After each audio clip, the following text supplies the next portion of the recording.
भाइयों आज ना मैं एक बहुत अलग चीज सोच रहा था कि मैं भाई 18 साल का हो चुका हूँ, आज तक मैं 10 रुपए भी नहीं कमाया हूँ। लेकिन फिर अचानक से मेरे को 4-5 साल पुराना बात याद आया कि मैं अपना पहला अर्निंग कर चुका हूँ, करीब 1-2 हज़ार रुपए का, या उससे भी ज़्यादा का किया हूँ, लेकिन अच्छे से याद नहीं है। अब वो क्या है मैं तुम लोग को बताता हूँ। क्या है ना, जब मैं 6th 7th में, लॉकडाउन के जस्ट पहले का टाइम था, तो 6th 7th में उस समय मैं हुआ करता था। 7th मतलब 7th में था जब लॉकडाउन लगा था। तो उस समय ना गेमिंग का क्रेज बहुत ज़्यादा था। उसी समय मान लो फ्री फायर पबजी वगैरह का क्रेज इतना ज़्यादा था ना, मतलब पीक टाइम पे था वो अपना टाइम पे गेमिंग, वो चीज़ पबजी और फ्री फायर। तो उस समय भाई गेम का क्रेज था, तो उस समय टॉपअप का भी क्रेज था, यूसी और डायमंड का क्रेज बहुत ज़्यादा आ गया था उस समय। तो मैं क्या करता था ना, पहले मैं खुद के लिए ही थोड़ा बहुत टॉपअप, उसमें डायमंड खरीदने के लिए पैसा लगता है, तो छोटा मोटा ना एक आध बार हिम्मत करके मेरे घर से करीब 100-200 मीटर दूर ना एक दुकान था, उससे जाके मैं रिडीम कोड निकलवाता था। जिस किसी को नहीं पता रिडीम कोड क्या होता है मैं बताता हूँ। प्ले स्टोर का कूपन कोड होता है, जैसे गिफ्ट वाउचर आते हैं ना पैसे के, गिफ्ट कार्ड वगैरह, वैसा ही रिडीम कोड होता है प्ले स्टोर का। तो मैं यहाँ से वहाँ गया, तो वहाँ से रिडीम कोड निकाल के लाया था। 10 रुपए का एयर ड्रॉप आता था फ्री फायर में उस समय पे, वो किया। फिर वहीं से मेरा दिमाग आया ना, बहुत लोग छटपटाते थे क्योंकि उतने छोटे में किसी के पास बैंक अकाउंट होता नहीं था। तो कैसे हम लोग टॉपअप करें, लोग खोजते थे बंदे। फिर उस समय मैं दिमाग लगाया ना कि मैं ही क्यों ना ये काम को करूं। तो मैं अपने स्कूल में गया, बहुत लोग छटपटाते थे कि यार करना है, लेकिन कोई करने वाला नहीं होता था। लोगों के पास पैसा भरपूर। तो मैं क्या करता था, मैं बोलता था दो, मैं टॉपअप तुम लोगों को करूंगा। तो मैं क्या करता था ना, वो लोग से एक ही बार में 500 600 3-4 बंदों का इकट्ठा करके मैं लाता था।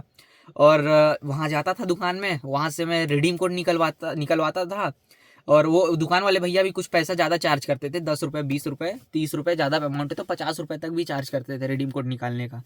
तो मैं वहाँ से रिडीम कोड लाता था, अपने फ़ोन में रिडीम करता था। फिर सबका फ्री फायर पबजी का अकाउंट लेके उसमें टॉपअप डाल दिया करता था। ऐसे करके फिर मैं भी वो लोग से चार्ज करने लगा। जैसे मैं 500 रुपये लाया, एक जन से मैं 100 रुपये लिया, तो मैं 20 रुपये चार्ज करता था कि मैं तेरा 80 वाला टॉपअप करूंगा, तो 20 रुपये ज़्यादा लूंगा मैं। तो ऐसे कर करके करीब करीब 1,000-2,000 रुपये कमा लिया। और ऐसे ही करते करते ना फिर टाइम बढ़ते गया। मैं सोचा अब रोज रोज कौन जाएगा, मेरे पास एक अच्छा खासा बैलेंस भी इकट्ठा हो गया था, 1,000, 2,000, 3,000 रुपये तक का। तो मैं भैया के पास उस समय पेटीएम वैलेट चलता था, तो उसमें केवाईसी वगैरह का जरूरत नहीं पड़ता था। वैलेट में आप पैसा लाओ, उससे रिचार्ज वगैरह सारी चीज़ें हो जाते थे। तो मैं जाता था दुकान एक ही बार में, फिर मैं रोज रोज जाना बंद कर दिया। एक ही बार जाता था, 2,000 3,000 एक बार में पेटीएम वैलेट में डलवाता था। फिर धीरे धीरे उस पैसे को यूटिलाइज करता था। जैसे स्कूल में गए, फिर नया टॉपअप किसी का करना है, वहाँ से वो लोग से पैसा लिया, कुछ ज़्यादा ओवर भी चार्ज किया, अपना कमाई किया। फिर उसको ला के मैं रखा। फिर उसमें से रिडीम करके वो लोग का टॉपअप करते गया, फिर ये बैलेंस खत्म हुआ, फिर जाकर रिचार्ज किया। ऐसे करते करते वो मैं कम से कम नहीं तो 2-3 हज़ार रुपये प्रॉफिट कर लिया था। लेकिन उस समय इतना बुद्धि नहीं था कि उस पैसे को कुछ अच्छे जगह पे लगा देते हैं। तो मैं भी उस पैसे को गेम में पेल दिया था, गेम में लगा दिया था, तो वो पैसा मेरा खत्म हो गया। तो आज पता नहीं अचानक से ये चीज़ मेरे दिमाग में आया, यार इतना बड़ा हो चुका हूँ, आज तक 10 रुपये का भी कमाई नहीं हुआ है। ये ऐसा इसलिए हुआ ना, अमेजोन एफिलिएट मार्केटिंग का स्टार्ट किया हूँ अकाउंट, तो उसमें एक दो ऑर्डर हुआ है, तो थोड़ा आया अर्निंग। तो मैं सोच रहा था यार आज कमाई हो रहा है, अब वो भी इतना जल्दी रिडीम नहीं होगा, 1,000 रुपये हो जाएगा तब रिडीम होगा। तो यही सोचा मैं तुम लोगों को भी बता दूं। कहाँ वो समय 6-7 का, भाई उस समय गेम का क्रेज़ बहुत होता था। और उसके बाद ना मैं 7th मतलब 7th में 2019 में था शायद। फिर 8th 2020 के बाद मैं आज तक फ्री फायर नहीं खेला हूँ। उस समय से मैं जो गेम खेलना बंद किया ना, उसके बाद से भरोसा ही उड़ गया गेम से। फिर एकदम टाइम पास लगने लगा वो चीज़।